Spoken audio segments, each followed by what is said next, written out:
Australia, and good morning, Darren. It's so nice to see you up there in New South Wales. We still need to bring you back, man. I'll tell you, seriously, we need to bring you back to Melbourne, the best place.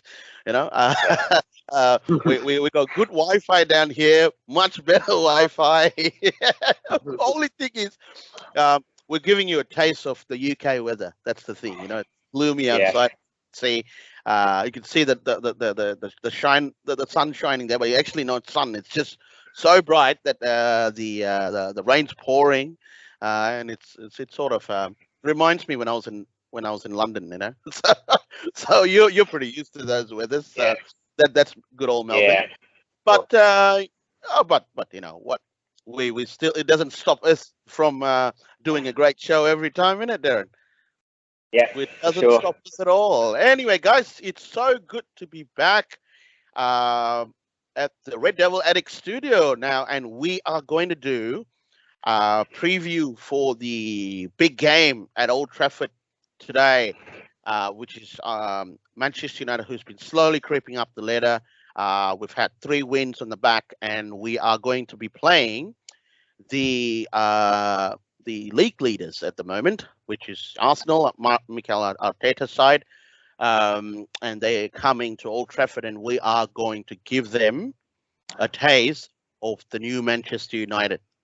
And I think Ten Hag's Manchester United, I've seen a lot more confident. I'm just hoping they'll be able to sort out some of the key things we spoke about that we've identified over the last 2 games. And I hope, because it's going to be a really open game, and that's where our back 4 comes into play. And this is where this is where I hope and I think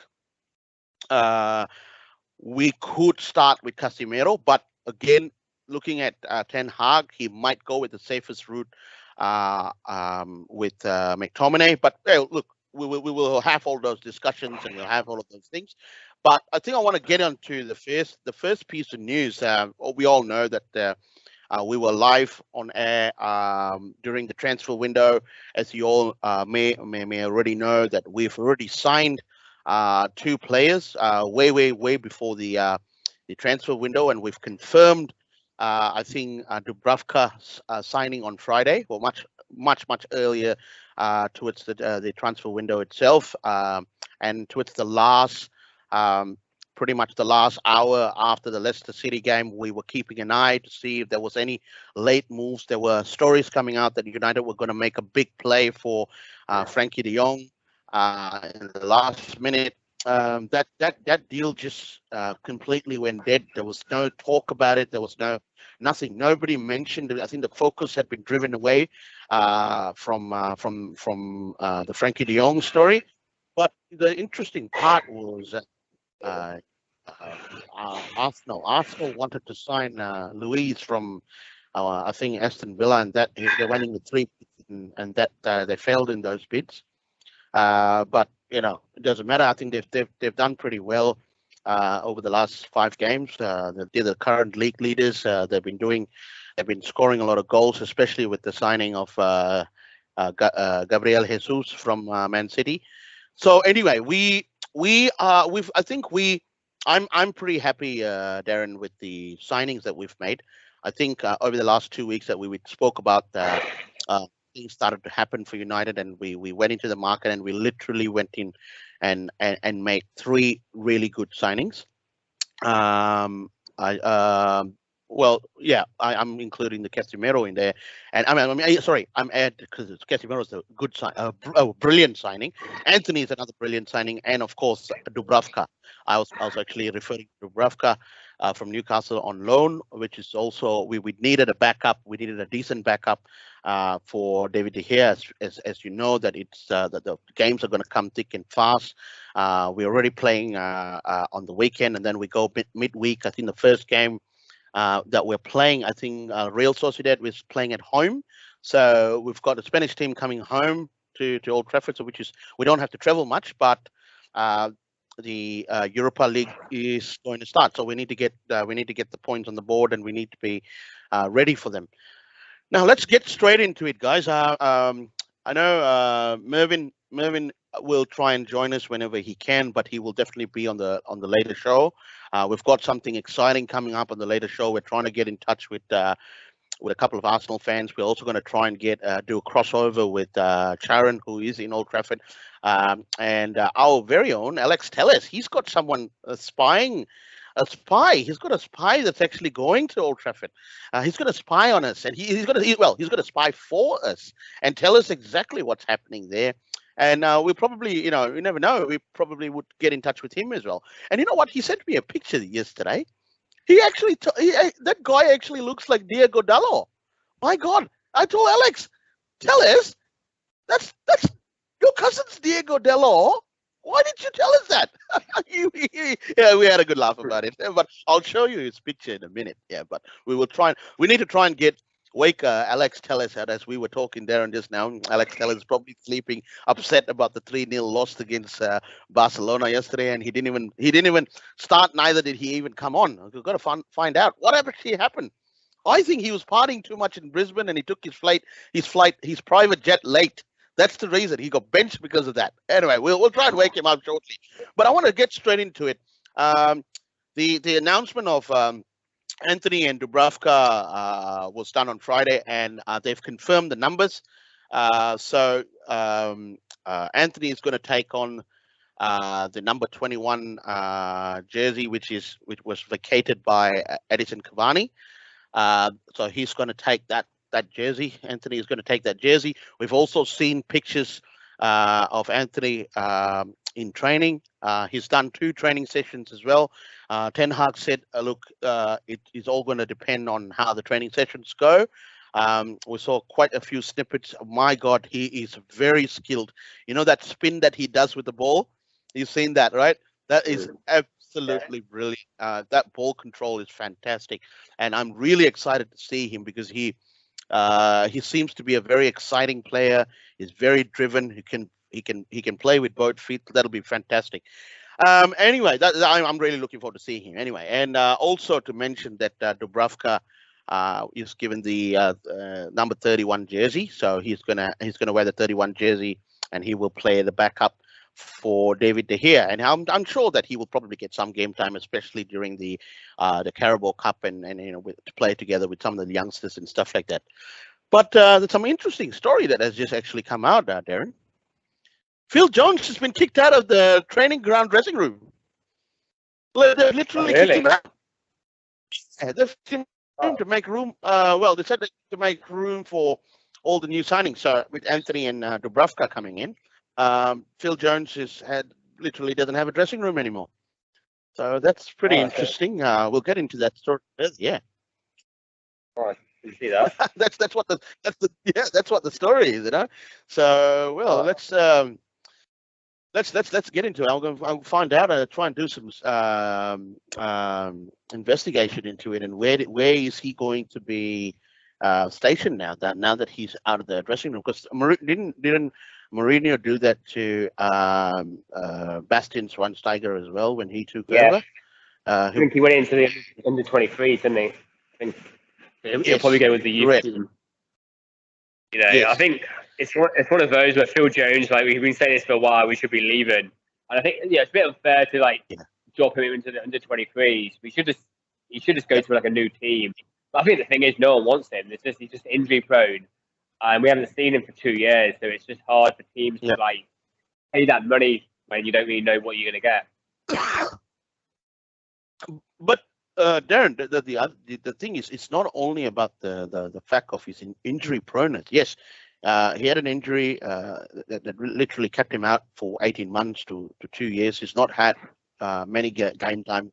He came on a little bit last year, but when he came on, I've got to say that he did okay. For a player who's not played much football, he played okay. But to him as a player, as a human being, you can't blame him because United signed him on a 5-year contract 2 years ago. Well, or 3 years ago, just before he got injured, or while he was nursing an injury. It was around that period of time that he was actually given a new contract. Now, and the fact is, now after that injury, yes, a lot of other clubs are going to be skeptical. not because of his injury proneness only, but the fact is they don't want to pay someone that sort of wages because he's on good wages, right? And all the other Yeah. smaller leagues are not going to be able to afford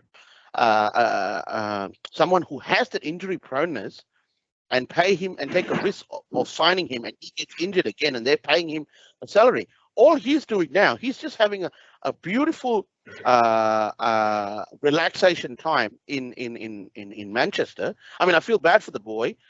He had big Fergie had big plans for him. Fergie also was literally he told everyone that you watch Jones, he's going to be a great player, and no doubt about it. I mean, I trust Fergie. You know, it's just been it clearly shows that uh, we have not been able to manage this kind of players and get them to see their potential because from an injury perspective, how we were managing or how we were conditioning his injury, we did not have that, and this is the thing that I've been saying over a course of time. How many times in the last 9 years since Fergie retired have we heard a story coming out about players that they've put through a special training program to condition the player? I'll tell you something that's different this season. You know why, Darren? Because we were talking about this. Varane had the same problem. They were concerned with his injury issue. You remember our Freddie? Our Freddie had this debate with us on the chat group. He was saying Varane is past his prime. He's cast in doing well for him. He's a great player and stuff like that. But then a story broke that Eric Ten Hag actually got Varane into a specialist program, into a conditioning program to solve his injury problem. And that also happened. Fergie did that with Van Persie. You remember that season when we signed Robin Van Persie from Arsenal? He was very injury prone, but that season when he came on board and he went through a conditioning program, I think he only missed about basically a handful of games, and that was also because probably he was just carrying. They didn't want to risk his injury, but he scored a lot of goals. He won the Premier League for us, and he was fantastic that season. And that was because Ferg actually put him through a conditioning program. And this is what I'm saying. Phil Jones could have been a great player for us if the managers that came on board after that had looked at him because they said, okay, this is a player that's going to be for the future because he was still very young. Nobody looked at him or nobody gave him that attention that was needed for him to be or to better himself or to solve his injury problem. I don't know. He could have carried that for a long time, or it was just one injury that kept him out for a long time. But when they brought him back, they didn't know what to do. They did not have a program for him, and everything just went to from back to worse. So I think that's one of the key things. But I feel sorry for the lad. I mean, he was a great player. I've always liked him. He's hard. He's good at tackling. A really tough centre back. Would have loved to have had him fully fit and conditioned properly. We would have had we didn't have to spend all those monies on defenders that we brought in that really never really gave us a thing. Don't forget, Darren, he played with who was his understudy, or who did he study under? He studied under Nemanja Vidic and Rio Ferdinand. Rio Ferdinand, yeah. Exactly. Yeah, he had good people to learn under. Yeah. And can you imagine how you seeing both of those players who won multiple titles under them, right? And you are playing with them. Can you imagine how much of knowledge you can actually gain from them and their playing style? And he could have transferred that if he was managed properly, that could have been transferred onto the field, and that's where I think the problem is. That's where the problem is. It's like now with that Mengi and who's the other side? I can't remember now. Mengi, yeah, they're still at the club, but they haven't gone on loan. And I think if they can be part of the squad, and if they can learn off Varane and Martinez, Yeah. they could potentially, maybe not at Manchester United, but maybe at another team where they can go and they'll learn from this.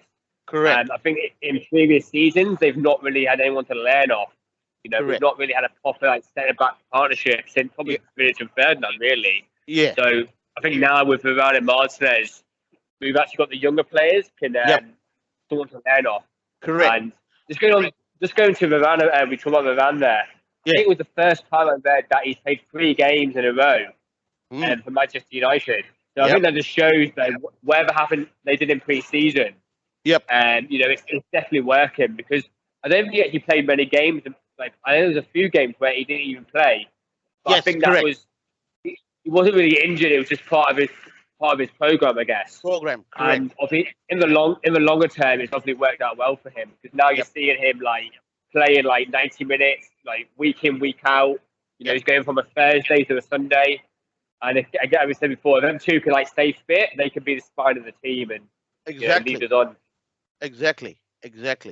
And I totally agree. And I was just reading here. Apparently, the first team changing room at United's Aon training room, going back to Phil Jones losing his dressing room. So apparently, the first team changing room at the United Aon Training Center, which at Carrington, is only meant for 24 players, and that's the capacity. So had no choice but to literally. They literally had to make way for the new signings, and that's definitely there. Don't forget, we still got Brandon Williams to come back. He's out injured at the moment, but Brandon Williams is also using the under 23 changing room, joined with of course Mengi and also Alex Twanzebe. They've all been moved there because we've had arrivals of Casemiro, Anthony, Lisandro Martinez, and of course Tyrell Malacia. So with together with Martin Dubravka, those are basically the priority in the training in the first team training room, and to be what we were talking about, Phil Jones. Now, he had signed a 4-year deal, £110,000 a week contract in February 2019. Now, February 2019. You tell me, was that in the time when he actually got injured, or wait, I'm just looking at it now. So the 30-year-old former defender has played 13 games in 4 seasons, and his last appearance came in January, 1-0 defeat by Wolves. So his first match in 2 years. Now, the thing is, so the good thing is, I'm just reading this, Darren. He is actually in his final year of his contract, and the reason that he wasn't sold this season was because he is actually nursing another injury. So United apparently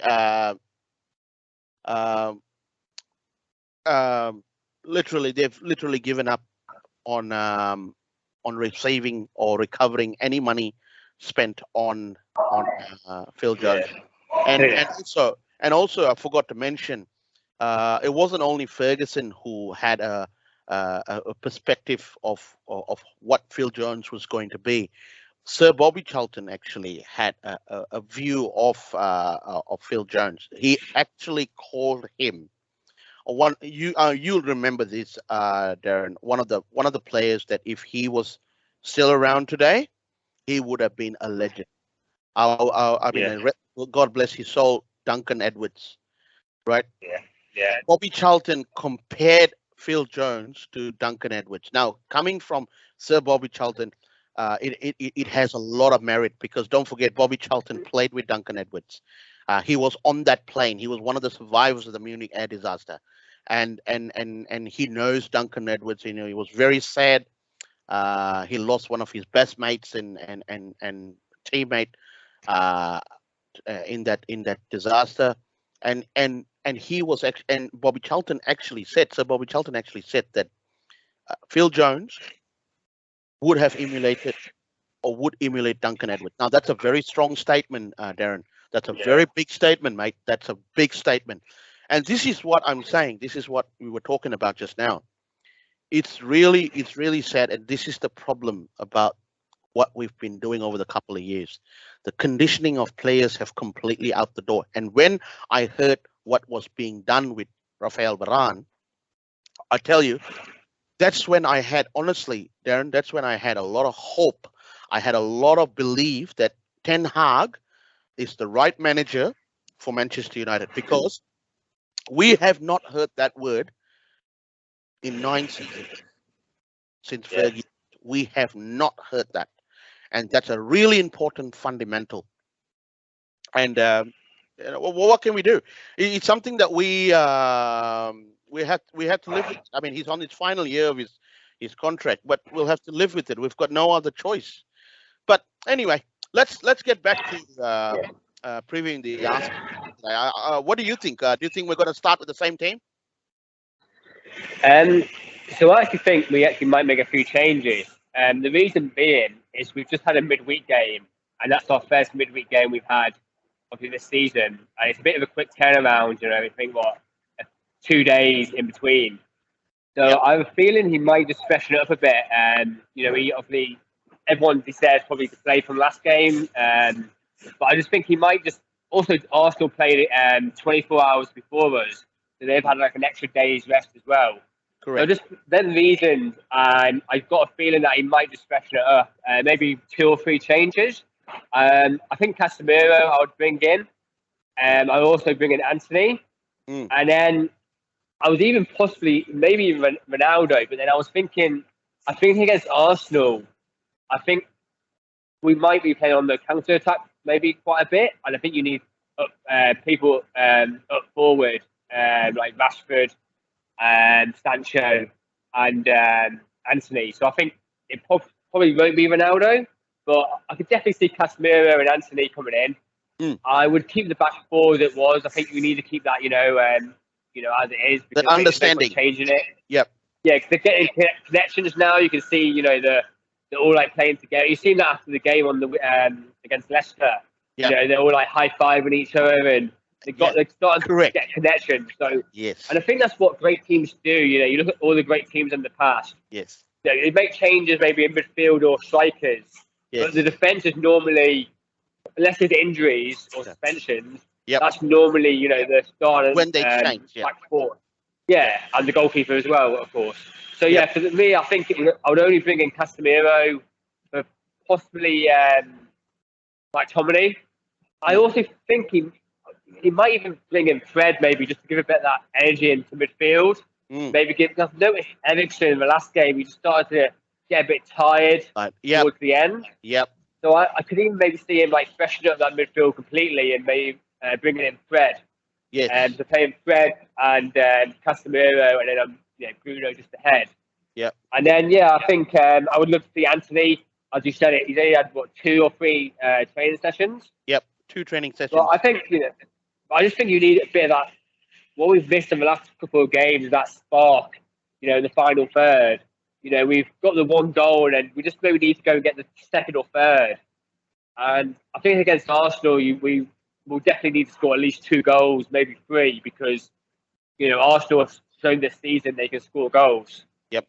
So I think Anthony might just make the difference to get that 2nd and 3rd goal. And Ronaldo could come in as well. Maybe he looks a bit fitter now than he has been. So I think. I don't know. I think he will probably go with Rashford, Sancho, and Anthony up front. But I wouldn't be surprised if he did play Ronaldo. Yep. Yeah. To your point there, you're right. The first thing which I will address is the back 4, and you're absolutely right. What as I said, as what we were talking about, we've not seen a lot of things over the last 9 seasons. 9 years. Yeah. 2013, you had 7. Yeah. So about 9 years, right? We have not seen the sort of unity within the club or within the players like what we actually see now. Like what you just mentioned there. The defenders were going up, they were high-fiving each other, they were showing a lot of passion amongst each other. They're playing as a unit, they're playing as a team. Yeah. And that's what I like about the Red Devil Addicts. I'm just going to put that in as well. The Red Devil Addicts boys, we're all a team. We're unified, and we're always trying to make sure that we're all together. And that's when you're going to see us. The 18's coming. We're going to show you exactly what United is all about. That's what we are. That's what we've lacked over the last 9 years. That unity, and it was so important to see that, Darren. I tell you, it gave me goosebumps with the two factors, because it's coming back to the times when we watched the team win week in, week out. You remember those times, Darren? Week in, week out. Yeah. You'd see them, and the team is going to constantly run until the final whistle is blown. You know that we've always known as the comeback kings. We will play till the final whistle. We will not sit and rest. Our rest only begins once we've won the game. Final whistle has been blown. A job well done, and we move on to the next. Those kind of attitudes we've not seen with United over the last 9 seasons. And I'm starting. Look, it is still early days, but I'm starting to see it that there's a lot of pointers that are pointing out. Some of the old habits are coming in, which is good. Someone like Ten Hag is starting to come, and people are starting to put it out there. People are starting to push those conversations out there. There was also a story, I can tell you, a couple of media were reporting. Cristiano Ronaldo's mum posted an Instagram post with him, with her and her grandson, which is Ronaldo Jr. And in the background, you could see Cristiano doesn't look happy. I don't think he's always unhappy, but I guess, well, there are many ways to skin the cat. So people could have just used that picture and said that he's unhappy. You never know. But the fact that he stayed, he's going to have to give 110% to the team, at least until January. And because he's not had a preseason, so one of the things, yes, I know you're a superstar. We would love to bring you into the team, but we don't want you upsetting the apple cart of people that have been playing together. And it's a team sport. You got to understand that fundamental. It's a team sport, and what you need to be doing is you need to be driving that sort of support to your team that's on the field. Now, going back to how the way Arsenal is going to start playing. Arsenal plays very very fast paced. It's literally, I would say, Arteta's playing style has a lot of emulation to the way Pep Guardiola likes to play. He was his understudy anyway. So that's going to be, and that's what he's got Arsenal doing. A very fast-paced 1-2, moving the ball quicker, moving the ball faster. This is where United needs to start clicking into gears and not sort of soak up the pressure. We need to start attacking, getting into space. The 1-2. We would have seen glimpses of that in against the Leicester game. You remember that 1-2 that we had on the left wing together with Malaysia Sancho. That was fantastic to see that 1-2 fast pass, and that's what United are going to do. They're going to have to shore up, and the good thing is we've got experience. We've got strong, experienced defenders today. That is going to be that is key to stopping the flow of attack from Arsenal. And this is where someone like Casemiro will understand the way his fellow Brazilian plays. And I'll tell you, if we go with the Samba boys today, I'll tell you, Darren, you're doing the Samba live on air. Yeah, you're doing the Samba. We're gonna do the hula and the Samba. We've got the hula and the Samba, bro. And that's what we're gonna get. We'll get Alex to do it as well. So I think we can all do it. But I'm telling you, what you're saying is very true, and I totally agree with you. To freshen up the team a little bit, because don't forget we've got a midweek game next week as well, and we're playing Real Sociedad. The only saving grace that is, I think, it's at home. We are playing at home, so we don't have to worry about the traveling factor. But we've got to be mindful of that game as well. So that's why it's really important for us to go out there, because now, if you look at the games, because we're playing in the Europa League, we're going to end up playing a lot of Sunday games. We're going to play a lot more Sunday games because of the Europa League. Now, it's very important that we keep everyone fresh. We get everyone ticking. And the key fundamental for us is if we need to start getting more and more goals and try and hitting teams in the first half and killing the game in the first half, so that when you come onto the second half, it's more about control. And it's not about just sitting back and expecting and inviting them to come against us. It's about more control, because you are forcing them to come out and attack you. This is where your control of the game has to change a little bit and hit them on the counter, and we need to nail that in the goal. Because the more goals we score, the better our goal difference are going to be. And it's also going to, and teams are then going to be afraid to come out.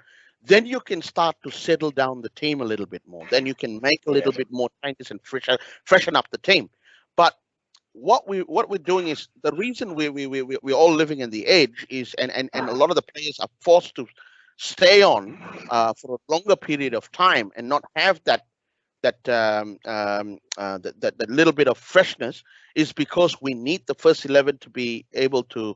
They've got a game plan, and we need that game plan executed, and they know what to do. So sometimes when you bring in a couple of substitutes, yes, they're fresher and stuff like that, but it starts to change the shape of the tactics, start to change the shape of the game a little bit, and it'll take them a while before they start to get used to it. It'll take them a while, and that could be a key factor. But that's why I'm saying we need to kill games as soon as we can. If we can go and get 4, 5, 6 goals, well, at least 3 or 4 goals in the first half, when we go into this, everyone's a little bit more relaxed, because we know when we're going to come out, we know we're going to expect the other team, because they need to get a point or they want to claw themselves back, they're going to be forced to attack, and they're going to try and control the game. This is where we need to show our character and say, okay, this is our defense. We are going to defend you, but we're not going to defend and just soak up the pressure. We are going to defend, and we're going to hit you on the counter, and we're going to bury that. Because the more we start doing that, and teams will get frightened, because they themselves will not overly commit. If you look at going back to our fiercest rivals, Liverpool, in the way they played Newcastle, right? Newcastle took the lead, and of course Liverpool equalized. Until the very end, they kept attacking the ball. And I tell you what, Newcastle soak up the pressure, but what they realized is they were trying to soak up the pressure, but the players weren't fit enough to do what they needed to do to hold on to that lead, to hold on to that draw. That's the reason they ended up losing, because the players were cramping.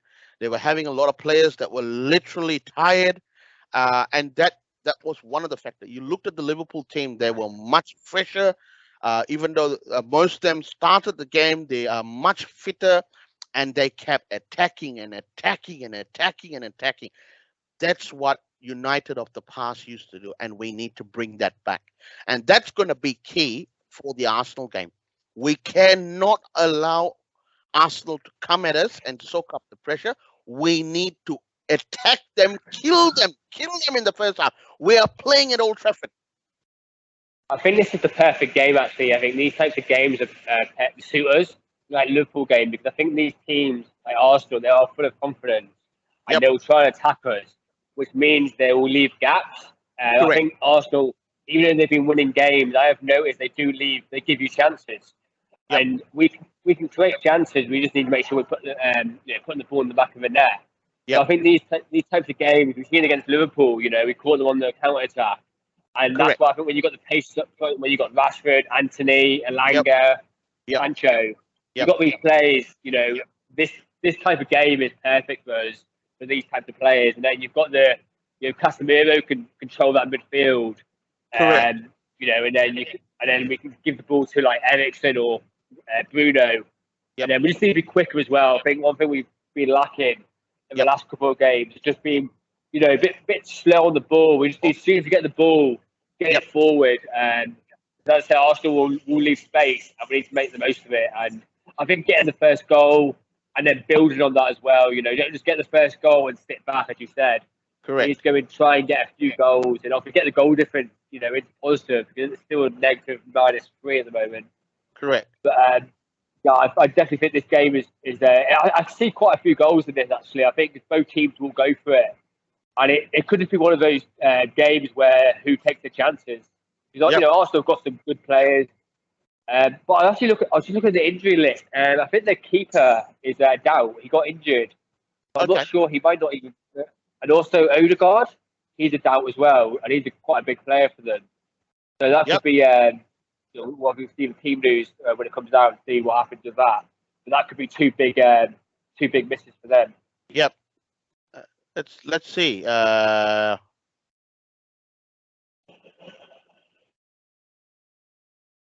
Bellerin has left for Barcelona. We know that.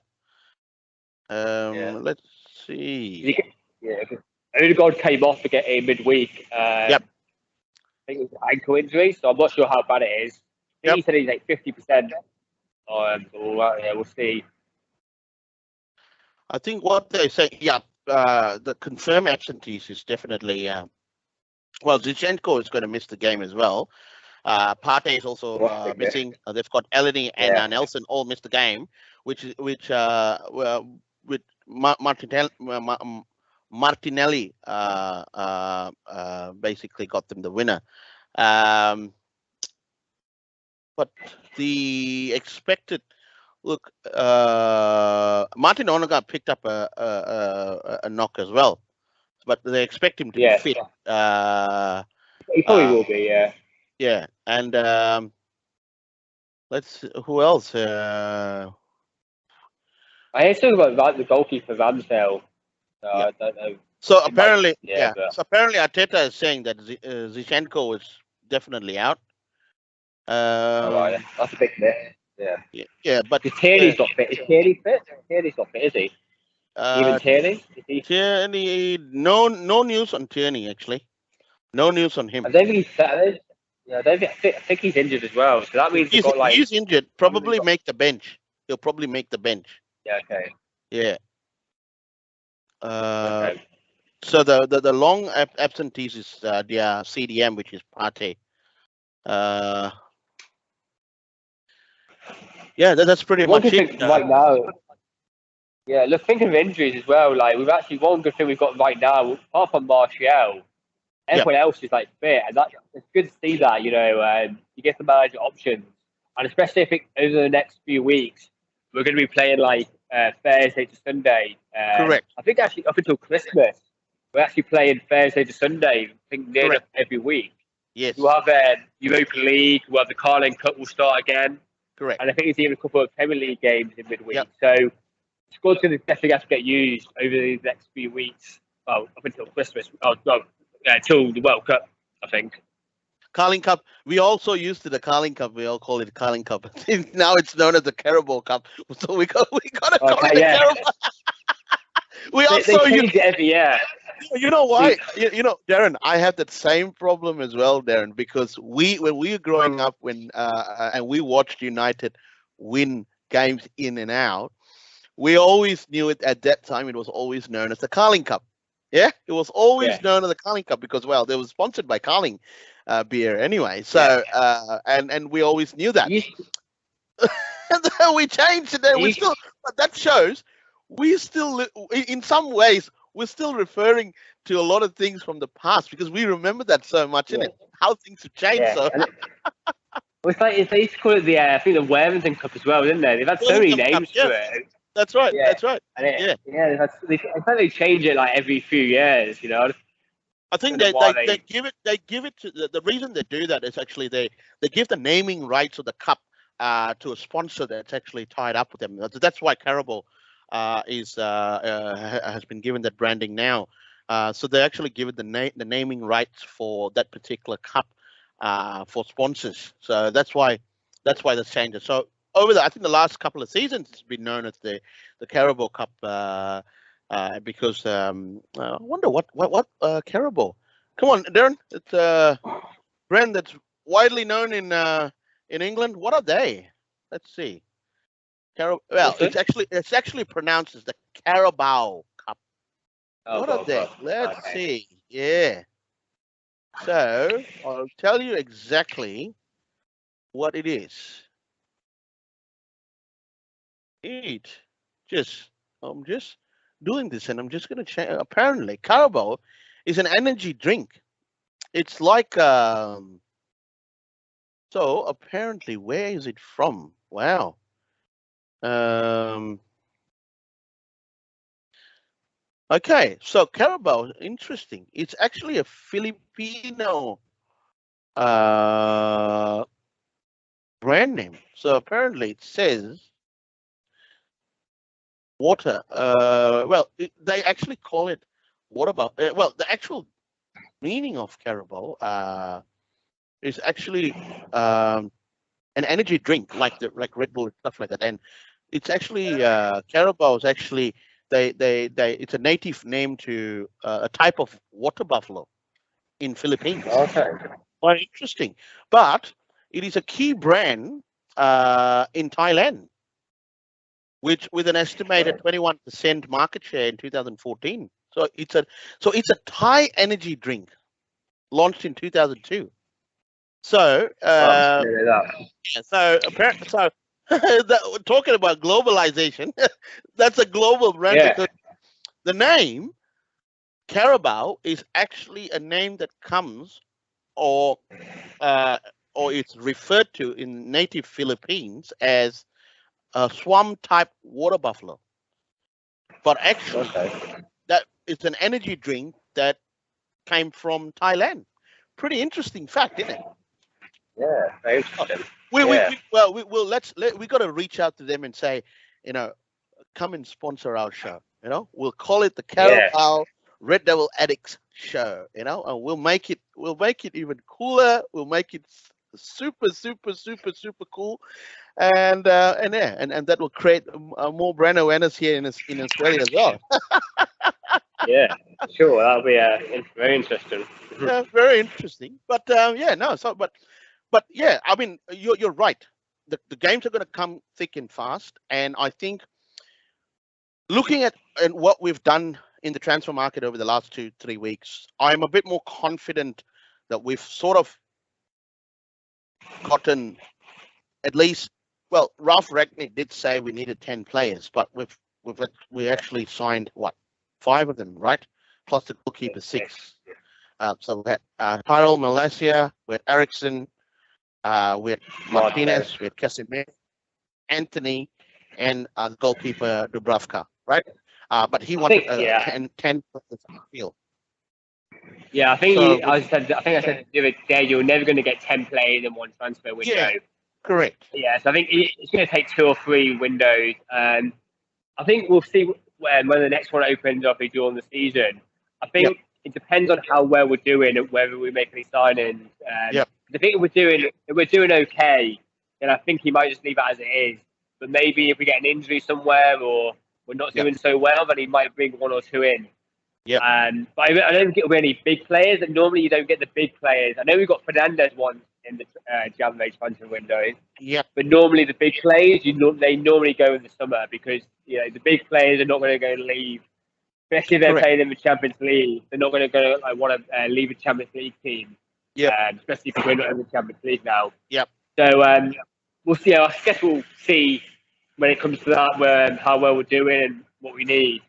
But it's good as well. We've got cover now in like most positions. I think that midfield department, we've got a lot of players in there now. We've even got Van der Beek come in, Fred, McTominay, Casemiro. So I think it's good. I think up front we've got lots of options. When Martial gets fit, when Ronaldo gets back to his fitness, he'll be he's an option. I would say probably the defence is probably the only one where I would be a bit worried about. I don't think we have. We do have replacements for Delo and Mastella, but I don't think they're great replacements. Luke Shaw and Wan-Bissaka, they could do a job maybe, but I just don't trust them enough to say the kind of style we want to play. Yeah. So for the short term, it might be okay, but not for long term. Yep. and the point that you said that in the January transfer window, yeah, it is going to be pretty hard for us to sign anyone because we're not in the Champions League. So if we were in the Champions League and there were a player becomes available that are players within any parts of the world, well, within Europe and stuff like that, that are not in the Champions League but in a Europa Cup, we could still price them away because going into the second round of the Champions League, they can still be registered to play in the Champions League. So during our time, when going back to the years that when well, I always refer it to when United were the team, the team that week in week out were winning. At that time, it was in the transfer window in January. Most of the players that came could not play for could not play in the Champions League if they've already played. But I think that rule has changed now. So I think it has, yeah, I think that has, and if we are now, let's say if we were in the Champions League this season, right, and we have, say for example, let's take Barcelona, right? Barcelona did make it out of the group stages, but United did, so United's going to play in the second round. Now that would be a unique perspective. Go into the market and actually try and convince Frankie de Jong to come out. You know why? If we do that, he would be, because potentially if he comes, there is a chance to win the championship. You get what I mean? So that changes the dynamics of a player's willingness, you know. But it will, for us, it will be a harder fix because we're still in the Europa Cup. So we might get players from the lower division that are not in Europe that might become available that may buy to solve any injury issues and stuff like that. And you're right. I think one of the thing that I'm worried about is my two left and right back. I don't trust Luke Shaw. I don't trust Aaron Wan-Bissaka to play the kind of game that we want to play. That's one of the key factors that my concern is. But anyway, it'll be quite an interesting to see happen. But I think United will need another 2 or 3 windows to get the team ticking into the way that we want them to play. I think that's going to take at least 2 or 3 windows. And look, if the news coming out of the last couple of days, just after the transfer window is closed, FFP rules in. The top watchdogs are actually looking at PSG. They've mentioned Chelsea as well. PSG, Chelsea, and a few other clubs that are literally the watchdogs actually watching them, and they're going through the books to see if they were going to meet FFP rules, and that's another key factor. They're getting quite strict on that now as well, aren't they? A lot of teams are getting done for that. Correct. So that's something to watch out for, yeah. So that's why it makes it makes it harder for us to actually go out and sign that many players with big fees and stuff like that.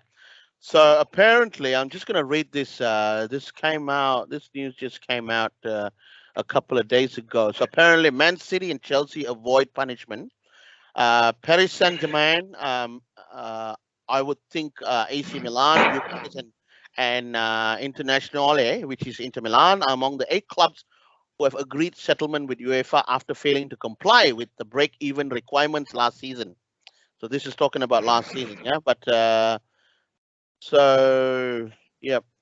announced new this year that the rules came from. So you're not allowed to have losses. Well, reading from apparently June 1 this year, under the new rules, acceptable losses have doubled. So before it used to be 30 million loss from a club, euros. Now they're accepting 60 million euros as a loss that you're allowed to avoid any sort of penalty. So that comes back to all the commercial values and all of those things. So apparently 19 clubs, including Man City, Chelsea, West Ham, Leicester, and Barcelona, avoided punishment because of the emergency relief measures UEFA instituted during the pandemic, or because they had benefited from historically positive break-even results. So that's the new ruling. So again, it's something that we need to be mindful of, and also United as a team needed to be mindful of the way they spend. So they literally got to balance out the books, and that's one of the factors. Um, uh, it's a chicken and egg situation for us as a club as well. We might get Jurgen's thoughts on it, because um, uh, this is I'm just reading there's some news coming in now about the FFP rules. So apparently,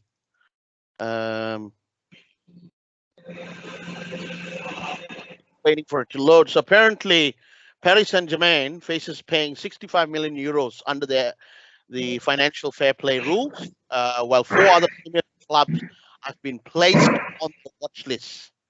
So who are the other clubs placed on the watch list? So City, Chelsea, Leicester, and West Ham were among 19 clubs, also including Rangers and Barcelona. So what we mentioned about the teams on the watch list. So United is not part of that. So I think they've structured it from the investment perspective and the way they sort of manage their losses and stuff like that. But it'll be very interesting to see what happens next year.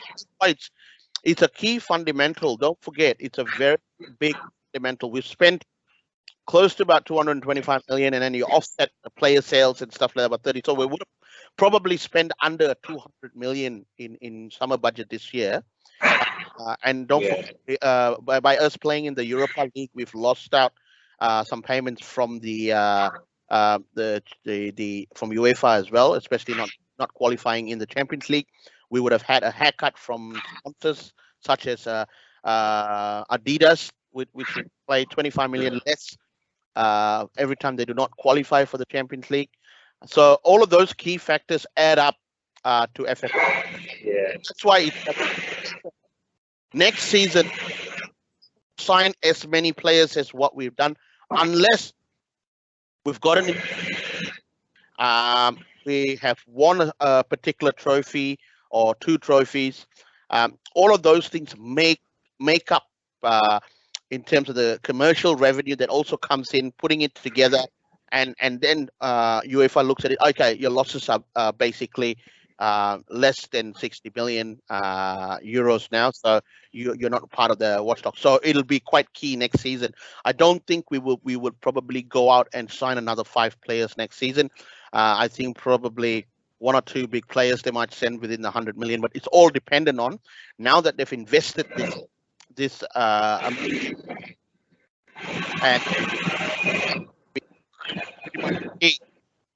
for us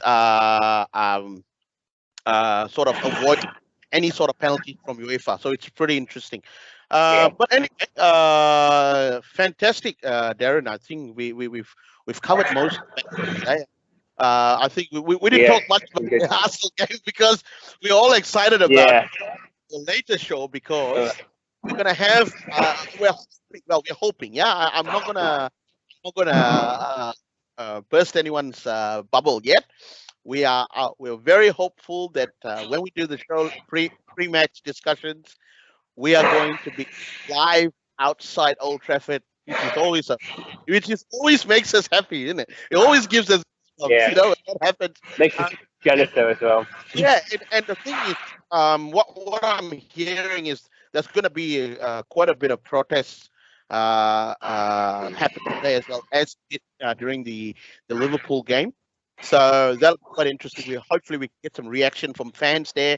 As we know that we're going to go live, we're hoping Sharon has full bar in terms of his service, so that he can do a couple, 1 or 2 interviews, and just for us here down under, looking at the atmosphere of Old Trafford today is going to be fantastic, you know. But you know, we're all excited. As I said, you know, I couldn't sleep because thinking about the United's game, and there were results that I was looking today. The last two games, there were really, really, really, really, really strange results. Man City drew with Aston Villa. Yeah, 1-1. Yeah. 1-1. Liverpool Everton 0-0. That was a 0-0. great. I actually watched that. I watched that game as well. 0-0. Yeah. Jordan Pickford. Wow, what a Wow. game he had. What a game he had. And it was really sad. Was it Cody who scored that goal that was disallowed? Yeah. That was so close. Yeah. I was like, that's So close. Exactly. Yeah. And wow, I was like, but the results were. But you know what? You know who's with nobody's been paying much attention, but the one that has been looking really good as well is Tottenham Hotspurs. Yeah. They got a one victory yesterday. And wow, and wow, did you see the result with Brentford and Leeds? Yeah, 5-2. Yeah, but Tony got a hat trick. Yeah, I said Tony at the beginning of the season he will be a good player this year. Exactly. Got him in my fantasy football team as well, so I was happy with that. You know what? We need to be scouting him now. Yeah, I don't actually know if it was on this video, but I actually did mention that a few weeks ago. Yes, would it be the worst sign? Yeah, it wouldn't be the worst signing. I actually really rate him. Yeah, and I think it's someone that we could have got, but I guess I don't know why we didn't get him, or we didn't even look into him. Yeah, but yeah, I think it's someone we could definitely could possibly get in the future, maybe. Correct, and the thing is, it's very dependent on the way we want to play football. The strategy that we want to play, the tactics that we want to play. See, having a player like him is great. I'm really, as what you said, he's going to be a great player, and I should say United start scouting him now because we might be able to price him out of Brentford next season, especially when we get into the Champions League, because that would be a very good appeal to him to want to come to United to play Champions League football. But again, it's all very dependent on what sort of style we want to play, because he's very physical. He's very he gives you that physicality, that presence up front. Now, it's very, as we mentioned in the previous videos as well, like the way Man City and Liverpool play, they don't really go out with a out and out striker. But look, that's something that we need to discuss, Darren, very closely. Yeah, I was going to say because he's English as well. That's always going to put the price up. That's my only worry, that we would probably pay like 18, 19, because English players are always going to be more inflated. But he has shown already. He has proved already in the Premier League he can handle it. But it's just obviously coming from Brentford to Manchester United. It's a big step up. A big step up. Yeah. But he's someone that we could definitely look at and maybe get him next year. Hopefully, we'll see. Correct. Yep. We'll see. Let's wait and see. Anyway, Darren, it was fantastic having you on the show, man. Like always, it was just very sad the last couple of times we couldn't hear you so much. The internet wasn't very wasn't very fair to you in that sense. But we had a really good discussion today, and it was fantastic. And always, we always miss you. But before you go, I know you're up and about. We are going to now call Alex Telles. Oh yeah. Let's see whether we can get him. Let's see whether we can get him up. All right. We are going to try and call him.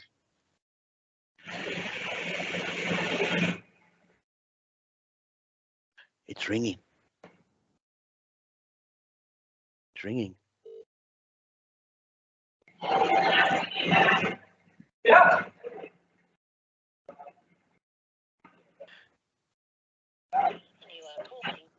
Oh, he's probably still in bed, probably passed out. But we're gonna try him one more time. Maybe he's flying back from Spain. He should have signal on his plane, on his private jet. Okay. Let's leave him a voicemail. We'll leave him a voicemail. If he doesn't pick up, we'll leave him a voicemail on air, live on.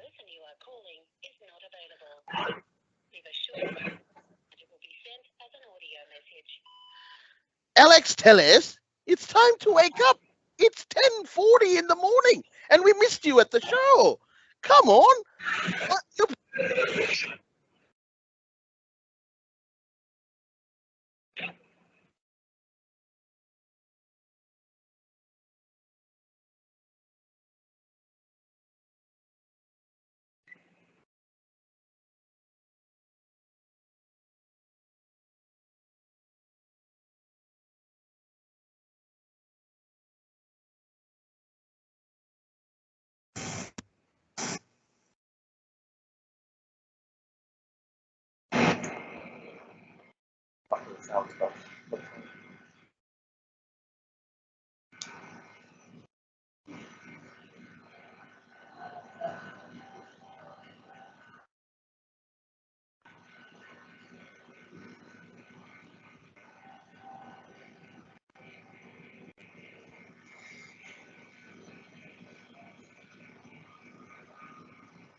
While we were talking, and we are going to say bye to all our listeners out there, um, my for some reason my mic just went off, and that's it. No, we can't have that. We've got to say a proper bye to all our followers and all our audience that are watching us before we sign out of this show. So I had to get you back in here, and you know what's fantastic? We're going to call Alex Telles now. Yeah. He actually called me back, so we need to call him back now. Well, let's call him.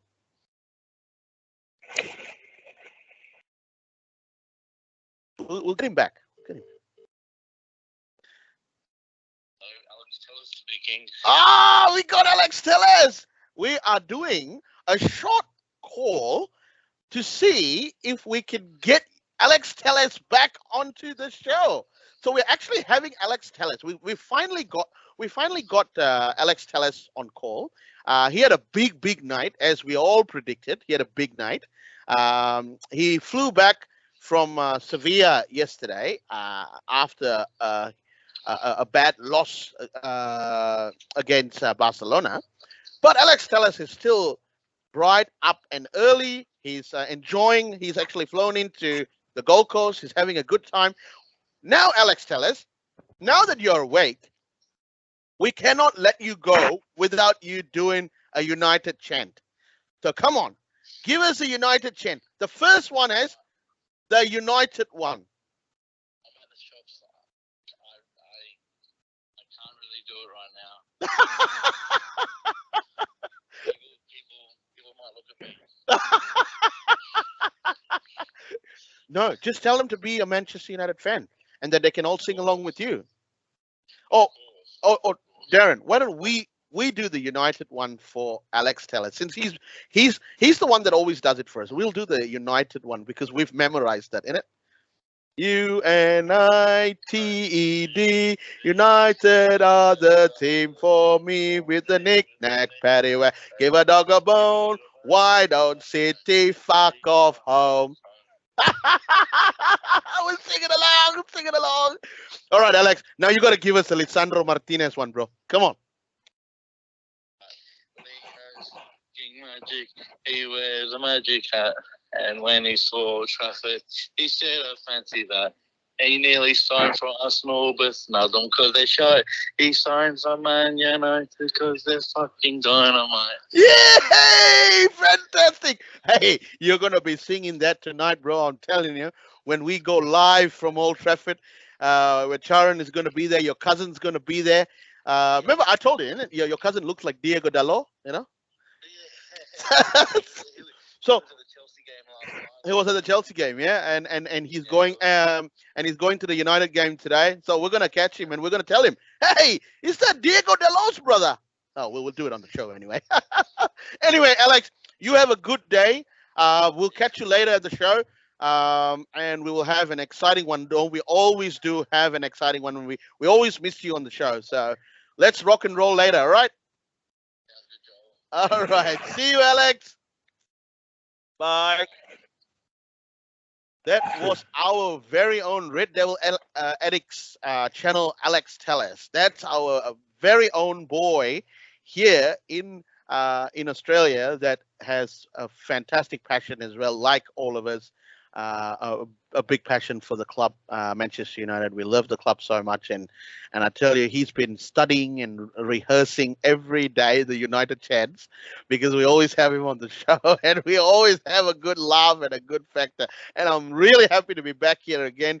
We lost. I got to tell everyone, I'm very sorry. Towards the tail end of of our episode 20, we would have had a little bit of a technical problem. That's why we came back. We wanted to say a proper goodbye and see you guys later tonight when we do the show, where the pre-match discussion, and hopefully we'll get a lot of reaction from the ground at Old Trafford, and it's going to be great. I'm really looking forward to it, and I'm excited. So, all right, let's say a proper goodbye this time, Darren. To all our viewers out there, please follow us on Instagram. That is the Red Devil Addicts channel on YouTube. That you got to follow us on YouTube. Subscribe to us. We would really like to have anyone who's a United fan jump on board. There's going to be a lot more things that we're going to be doing. Me and Darren are putting our heads together. We're trying to get things rolling in, more interactive stuff. Mervin and Yogan as well. We're all working together as a team, and there's going to be something really, really exciting coming up for the Leeds game. I've just given you, I probably gave you a snippet of it, but I won't tell you too much into it. It's a little secret. So we're hoping that's going to be that's going to be a real, as I would say, a kick-ass show. It's going to be a real kick-ass show. As a team, the Red Devil Addicts team, we're going to be watching the game together. We're going to be cheering on, but we're going to give you one heck of a show. But we won't tell you what we're going to be doing. We're going to plan out, and we're going to give the audience something to cheer about, and why you guys need to come and subscribe to our show. Why you guys need to be part of our show. Because we believe in every single United fan. We believe you guys have the same passion as we are. We would love to have you on the show. All right, Darren. It's me, Joel, from the Red Devil Addict Studio, and we will be back later today. And Darren, we're gonna make sure you are on the show, bro. You got to find somewhere and tell the New South Wales people, please don't do this. Give me all the data. I want the data because I need to do a crossover. All right, Darren. I'll see you later. Cheers, man. Yeah. Bye. Bye. Bye.